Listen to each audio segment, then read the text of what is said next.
2024 সালের জুলাই ও অগস্টের ঘটনা বলি, শুধু বাংলাদেশের রাজনৈতিক দলগুলোর কোনো তৈরি করা বয়ান নয়। জাতিসংঘের মানবাধিকার বিষয়ক দপ্তরের অনুসন্ধানে 1 জুলাই থেকে 15 আগস্টের মধ্যে প্রায় 1400 মানুষের প্রাণহানির অনুমান করা হয়েছিল। নিহতদের মধ্যে শতাধিক শিশু থাকবার কথাও ইউনিসেফ জানিয়েছিল। নির্বিচার গুলি, প্রাণঘাতী অস্ত্রের ব্যবহার, আটক, নির্যাতন এবং আন্দোলন দমনে রাষ্ট্রীয় শক্তির পরিকল্পিত প্রয়োগের গুরুতর চিত্র উঠে এসেছে আন্তর্জাতিক অনুসন্ধানে। অতএব ঘটনাগুলোকে কেবল ষড়যন্ত্র, আবেগে প্রভাবিত শিক্ষার্থীদের ভুল সিদ্ধান্ত কিংবা একটি নির্বাচিত সরকারকে উৎখাতের পরিকল্পনা হিসেবে ব্যাখ্যা করলে বাস্তবতার একটা বিশাল অংশকে অস্বীকার করা হয়। আবার এটাও সত্য যে একটি আন্তর্জাতিক প্রতিবেদনের অনুসন্ধান বিচারিক প্রক্রিয়ার বিকল্প নয়। অপরাধের অভিযোগ যত ভয়াবহই হোক, অভিযুক্তের আত্মপক্ষ সমর্থনের সুযোগ, গ্রহণযোগ্য প্রমাণ, স্বাধীন বিচারক, নিরপেক্ষ আদালত এবং আপিলের কার্যকর ব্যবস্থা থাকতে হবে। শেখ হাসিনার বিরুদ্ধে ন্যায় বিচার নিশ্চিত করবার সবচেয়ে শক্তিশালী পথ প্রতিশোধ নয়, যেটা প্রধানমন্ত্রী তারেক রহমান আকার ইঙ্গিতে বারবার বলছেন। এমন একটি বিশ্বাসযোগ্য বিচার যা দেশ এবং দেশের বাইরের মানুষও রাজনৈতিক প্রতিহিংসা বলে সহজে প্রত্যাখ্যান করতে পারবে না। এখানেই বাংলাদেশের দায়িত্ব ভারতের দায়িত্বের চেয়ে কোনো অংশে কম নয়। ঢাকা যদি চায় দিল্লি শেখ হাসিনাকে ফেরত দিক, তাহলে শুধু কূটনৈতিক ক্ষোভ প্রকাশ করলেই চলবে না। প্রত্যর্পণ অনুরোধের আইনগত ভিত্তি, মামলার প্রমাণ, বিচারিক স্বচ্ছতা এবং তার নিরাপত্তার নিশ্চয়তা আন্তর্জাতিকভাবে গ্রহণযোগ্য করে তুলতে হবে। মৃত্যুদণ্ডের বিষয়টি ভারতের আদালত বা প্রশাসনিক প্রক্রিয়ায় মানবিক ও রাজনৈতিক বিবেচনার প্রশ্ন তুলতে পারে। সেই বাস্তবতা বাংলাদেশকে মাথায় রাখতে হবে। ভারতের কাছেও প্রশ্নটা কিন্তু খুব সহজ নয়। শেখ হাসিনা দীর্ঘ সময় ধরে দিল্লির সবচেয়ে নির্ভরযোগ্য আঞ্চলিক অংশীদারদের একজন ছিলেন এবং শেখ হাসিনা তার বক্তব্য কিন্তু ওখানে এই বিষয়গুলো বলেছেন যে তার সঙ্গে ভারতের সম্পর্কটা কি, এবং তার সরকারের অর্থাৎ শেখ হাসিনার সরকারের সময় নিরাপত্তা সহযোগিতা, সংযোগ, বিদ্যুৎ, বাণিজ্য এবং ভারতের উত্তর পূর্বাঞ্চল কেন্দ্রিক কৌশলগত স্বার্থে গুরুত্বপূর্ণ অগ্রগতি হয়েছিল। ভারত সেই সম্পর্কের মূল্য দেবে, এটাই স্বাভাবিক। বিপদের সময় একজন পুরনো মিত্রকে আশ্রয় দেওয়ার মধ্যেও মানবিক এবং রাজনৈতিক চুক্তি থাকতে পারে, কিন্তু আশ্রয় দেয়া আর তাকে বাংলাদেশের বিরোধী রাজনৈতিক তৎপরতার জন্য অবাধ পরিসর দেয়া এক নয়।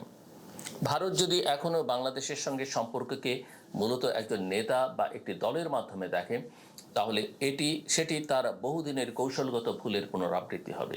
বাংলাদেশের সঙ্গে ভারতের সম্পর্ক হওয়া উচিত বাংলাদেশের রাষ্ট্র ও জনগণের সঙ্গে, কোনো নির্দিষ্ট রাজনৈতিক পরিবারের সঙ্গে নয়। এমনকি শুধুমাত্র তারেক রহমানের সঙ্গে নয়, এমনকি শুধুমাত্র বিএনপির সঙ্গেও নয়।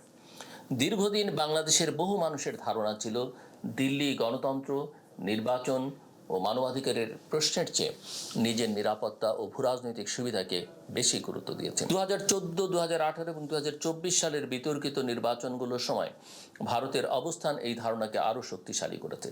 জুলাই অভ্যুত্থানের পর তাই ভারতের সামনে একটি নতুন সুযোগ তৈরি হয়েছিল বাংলাদেশের পরিবর্তিত রাজনৈতিক বাস্তবতাকে স্বীকার করা, সব দলের সঙ্গে সম্পর্ক তৈরি করা এবং অতীতের পক্ষপাতদুষ্ট ভাবমূর্তি থেকে বেরিয়ে আসা। কিন্তু দিল্লিতে শেখ হাসিনা সংবাদ সম্মেলন সেই উদ্যোগকে আবারও প্রশ্নের মুখে ফেলেছে।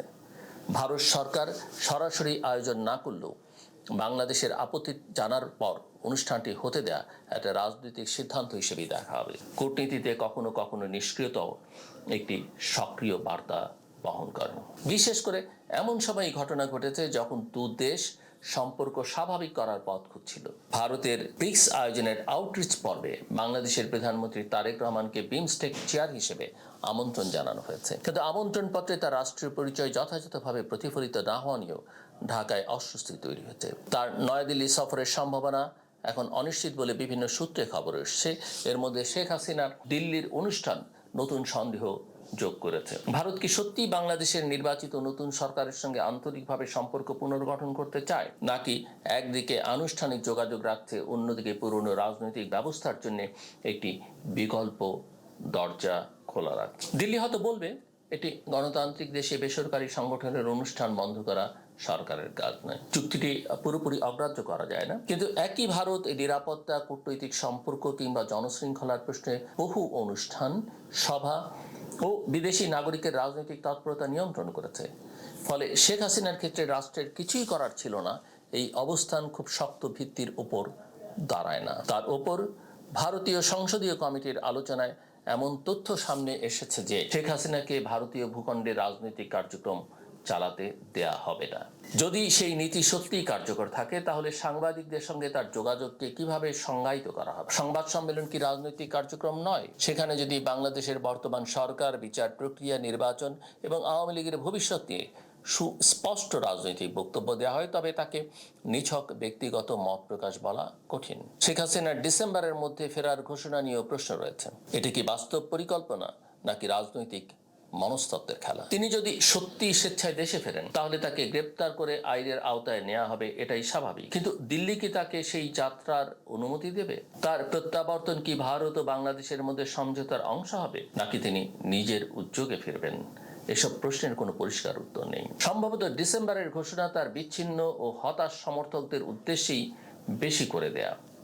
আওয়ামী লীগের কার্যক্রম নিষিদ্ধ, নেতৃত্ব ছত্রভঙ্গ, অনেক নেতা কারাগারে অথবা দেশের বাইরে এবং দলের রাজনৈতিক ভবিষ্যৎ গভীর অনিশ্চয়তায়। এমন পরিস্থিতিতে একটি নির্দিষ্ট প্রত্যাবর্তনের সময় ঘোষণা দলের সমর্থকদের মধ্যে অপেক্ষা ও আশার মনস্তত্ত্ব তৈরি করতে পারে। এটি ক্ষমতাসীনদের উপর চাপ সৃষ্টি এবং আন্তর্জাতিক মনোযোগ ধরে রাখার কৌশলও হতে পারে।